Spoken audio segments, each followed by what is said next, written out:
Hello friends, and welcome to a short tutorial on reading one-dimensional arrays. Now, let's first create an array for this. So we write import numpy as np, and we run this. We call the library for numpy to create arrays. So let's create an array. So an array, and this is np.array to create the array, and we put a square bracket and we write the numbers 1 2 3 4 5 6, and we print this array to have a look into what this array really is. So we write an array. That's it. The array is 1 2 3 4 5 6. So it has 6 numbers. Now let's check what is the length of this array. So we write a command len and we write an array. So it gives you that the array has 6 elements. Okay, and it's a one-dimension array because it's just like a list. It has only dimension 1. That is, it's a straight array. Dimension 1 means it is only a one row array. It has one row which contains numbers 1 2 3 4 5 6. Now, how do we read elements of this array? So let me read the first element. So first element, and I need to save it, right? So reading is reading the element and saving it so as to ensure that yes, what I have read is the correct one. So let's do that. An array, and let's put 0, and let's print the first element. And there we see it has read the first element. So what you need to understand here is that the first element is always indexed as 0. In Python, the first element is not indexed at 1 as 1. It is always indexed as 0. Now, how many elements does this have? 1, 2, 3, 4, 5, 6. So the last element will be indexed as 5. Is it that way? Let's check it. So last element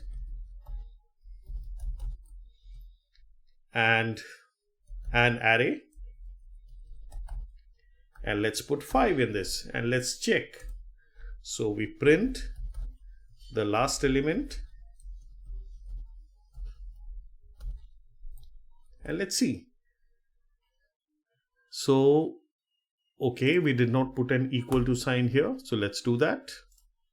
And there we have 6, which is indeed the last element. Now, would you like to just check that what if I put 6?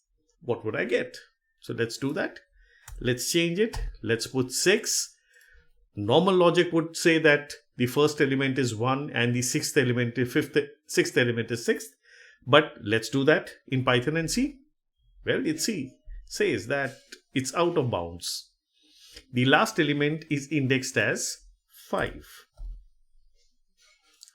Now, many a times the array may be a very big array and you really are in no mood to count it. But then how do you output the last term or the second last term? Well, there's a way in Python for that. So the last element can also be output as last element can also be read as an array, okay, and -1. So we read it as -1. So we put square brackets. Normally we put a square bracket to read the elements in an array. So -1, and there we have it. So let's delete this off and let's run this and let's see what is the last element. Mind you, I have reassigned it. So last element, and that's 6. Most of you would say that, okay, sir, command number 8 still persists, and supposing this command has not executed, the A would give the answer. So let's delete 8. I have deleted it. Now let's run all. And as you can see, writing last element and array -1 gives you the last array as -1. So how do we get the second last element? Simple. Second last element is equal to an array, and we write -2. That's it. So second last element, and as we can see, the answer is 5. So this was all about how do we read arrays in Python. Now if I write this command, okay, second last element, so I have stored it in the second last element. Now second last element is 5. It does not mean that an array has lost the number. The an array variable still has all the elements intact. We have just copied down or read the arrays and assigned them to different variables.